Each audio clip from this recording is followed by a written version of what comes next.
को अपने channel KM music India TV channel की तरफ से प्लीज़ हमारे चैनल को लाइक, सब्सक्राइब एंड शेयर जरूर करना।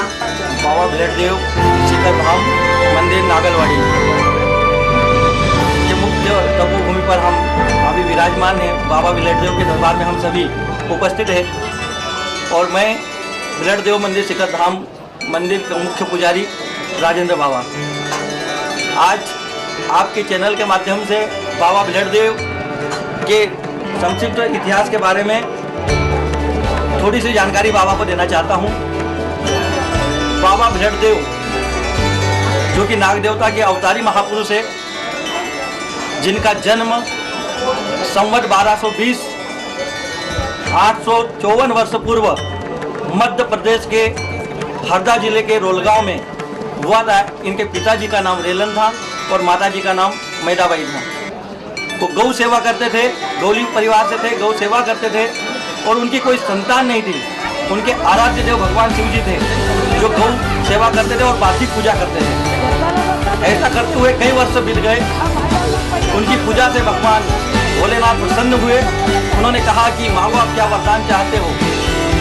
तो राणा रेलन और माता मैदा ने उनको कहा, हे प्रभु, आप सब कुछ अंतर्यामी, सब कुछ जानते हैं कि हमारे पास सभी कुछ अनधन सभी है, मगर हमें अरे किसी बात की कोई कमी है तो सिर्फ संतान की जो कमी हमें हमेशा खलती रहती है। निसंतान का कलंक हमेशा बना रहता है। आप कृपा हो जाए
और आज से आपके बालक को यह वरदान है कि इसकी दोनों रूपों में पूजा होगी, नाग देवता के रूप में भी होगी और भिलट देव जो है मानव रूप में भी होगी। इसलिए भिलट देव को दोनों रूपों में पूजा जाता है, नाग देवता के रूप में पूजा जाता है और मानव रूप में भिलट देव के रूप में पूजा जाता है। इन्हें उठाकर जो ले गए थे भगवान शिव जी, वो पचमढ़ी चौरागढ़ ले गए, वहाँ तंत्र शिक्षा प्राप्त की भगवान भिलट देव ने।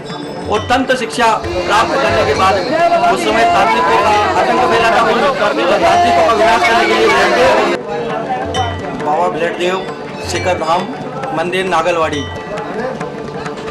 के मुख्य तपोभूमि पर हम अभी विराजमान हैं। बाबा भिलट देव के दरबार में हम सभी उपस्थित हैं और मैं भिलट देव मंदिर शिखर धाम मंदिर का मुख्य पुजारी राजेंद्र बाबा। आज आपके चैनल के माध्यम से बाबा भिलट देव के संक्षिप्त इतिहास के बारे में थोड़ी सी जानकारी बाबा को देना चाहता हूँ।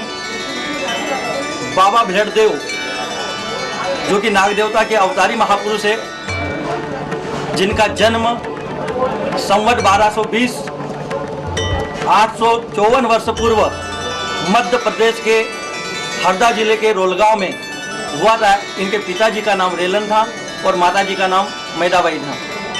वो गौ सेवा करते थे, गौली परिवार से थे, गौ सेवा करते थे और उनकी कोई संतान नहीं थी। उनके आराध्य देव भगवान शिव जी थे जो गौ सेवा करते थे और पार्थिव पूजा करते थे। ऐसा करते हुए कई वर्ष बीत गए। उनकी पूजा से भगवान भोलेनाथ प्रसन्न हुए। उन्होंने कहा कि मांगो आप क्या वरदान चाहते हो। तो राणा रेलन और माता मैदा ने उनको कहा, हे प्रभु आप सब कुछ अंतर्यामी है, सब कुछ जानते हैं कि हमारे पास सभी कुछ अन्न सभी है, मगर हमें अरे किसी बात की कोई कमी है तो सिर्फ संतान की जो कमी हमें हमेशा खलती रहती है, संतान का कलंक हमेशा बना रहता है। आपकी कृपा हो जाए और हमें संतान सुख प्राप्ति हो जाए। भगवान शिव जी ने कहा कि आपके नसीब में, आपके किस्मत में कोई संतान का सुख है नहीं, मगर आपने भक्ति की है, उसके फलस्वरूप आपके यहाँ एक बालक का जन्म होगा, मगर वो आपके पास जब तक रहेगा जब तक कि मैं चाहूँगा। किसी भी महापुरुष या संत का जन्म लेने के पीछे कोई न कोई हेतु होता है, कोई न कोई कारण होता है। क्योंकि गीता में भगवान ने कहा, यदा यदा हि धर्मस्य ग्लानि भवेत्। जब भी हमारे भारतवर्ष में आसुरी वृत्तियों का उत्पन्न होता है, आसुरी वृत्तियाँ बढ़ती है, उनका विनाश करने के लिए या तो कोई संत महापुरुष या स्वयं परमात्मा नारायण भगवान जन्म लेते हैं। उस समय पूरे भारतवर्ष में तंत्रवाद बहुत पावरफुल था, तांत्रिक आसुरी वृत्तियाँ बढ़ गई थी। उनका विनाश करने के लिए भिलट देव का जन्म हुआ था। जन्म होने के पश्चात जैसे ही कि हमने पहले कहा कि भगवान शिव जी ने जैसा वरदान दिया था कि आपके जीवन में संतान का सुख नहीं है, उसी अनुरूप भगवान शंकर साधु वेश बनाकर आते हैं, इनके माता पिता की परीक्षा लेते हैं और बालक स्वरूप भिलट देव को उठाकर और जिस पलने में से इन्हें उठाया जाता है उसी पलने में एक नाग देवता छोड़कर जाते हैं। इनके माता पिता ने जब देखा कि पलने के अंदर बालक नहीं है और वहाँ एक नाग देवता विराजमान है, तब उन्होंने इधर उधर खोज की और खोज करने के बाद में फिर उन्हें पुनः स्मरण हुआ कि हो सकता है भगवान शिव जी की माया होगी।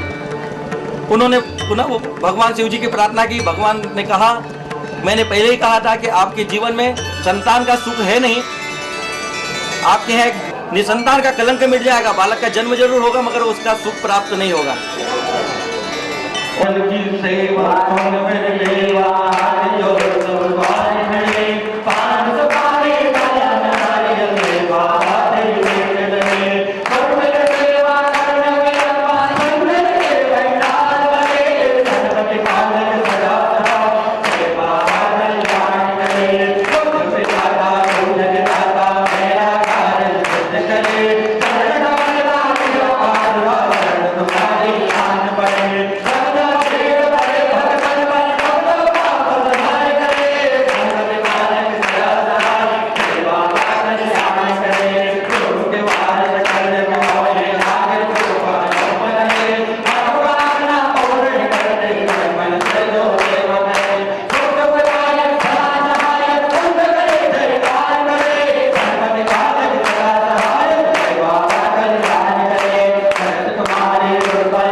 नमो वयं विद्मनाय गुरवहे समेतान्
जो है अब ये बालक आपको वापस मिलने वाला नहीं है, मगर ये नाग देवता जो है आपकी सेवा में रहेंगे। और आज से आपके बालक को ये वरदान है कि इसकी दोनों रूपों में पूजा होगी, नाग देवता के रूप में भी होगी और भिलट देव जो है मानव रूप में भी होगी। इसलिए भिलट देव को दोनों रूपों में पूजा जाता है, नाग देवता के रूप में पूजा जाता है और मानव रूप में भिलट देव के रूप में पूजा जाता है। इन्हें उठाकर जो ले गए थे भगवान शिव जी, वो पचमढ़ी चौरागढ़ ले गए, वहाँ तंत्र शिक्षा प्राप्त की भगवान भिलट देव ने। और तंत्र शिक्षा प्राप्त करने के बाद में भैरवान जी के साथ में ये उस शिक्षा को, जैसे कि कहा है कि आसुरी वृत्तियां बढ़ गई थी, उस समय तांत्रिकों का आतंक फैला था, उन तांत्रिकों का विनाश करने के लिए भिलट देव और भैरवान जी जो है चौरागढ़ मध्य प्रदेश से होकर बंगाल में गए और वो बंगाल में जाकर वहाँ के सारे तांत्रिकों को परास्त किया। वहाँ पर कई प्रकार के जादूगर जैसे गंगा तेलेंड, राजा गन्नी, लुनिया चमान, ऐसे कई प्रकार के वहाँ जो तांत्रिक टोने टटके वाले थे उनका विनाश किया, बंगाल विजय प्राप्त की। और वही का वर्तमान राजा गंदी हुआ करता था, उनकी कन्या का नाम राजल था। उनकी कन्या के साथ में भिलट देव का विवाह हुआ। विवाह होने के बाद बंगाल विजय प्राप्त करने के बाद जब वापस भिलट देव चौरागढ़ पचमढ़ी आते हैं, तब भगवान शिव जी कहते हैं कि मेरा जो ध्येय था वो पूर्ण हो गया है। अब जन कल्याण करने के लिए आप जो है इसी सतपुड़ा की वादी में नागलवाड़ी जो है विराजमान है, वहाँ वो सतपुड़ा की वादी में नागलवाड़ी मतलब स्थापित करो और वहाँ पर शासन करके जन कल्याण कीजिए। इसी सतपुड़ा की वादी में पचमढ़ी चौरागढ़ भी और इसी सतपुड़ा में बाबा भिलट देव की नगरी नागलवाड़ी गांव में उनका विराजमान हुआ, उनका शासक हुआ, उन्होंने जन कल्याण किए। उनके क्षेत्र में नागलवाड़ी के राज्य के अंतर्गत पूरा निमाड़, मध्य प्रदेश का निमाड़, मालवा और महाराष्ट्र का खानदेश, ये पूरा उनका राज्य क्षेत्र हुआ, या जन कल्याण किया। नागलवाड़ी जो गांव है वो उनकी राजगादी हुई और शिखर पर जब हम विराजमान, अभी बाबा भिलट देव विराजमान है, वो बाबा जी तप के माध्यम से आज भी यहाँ विराजमान है।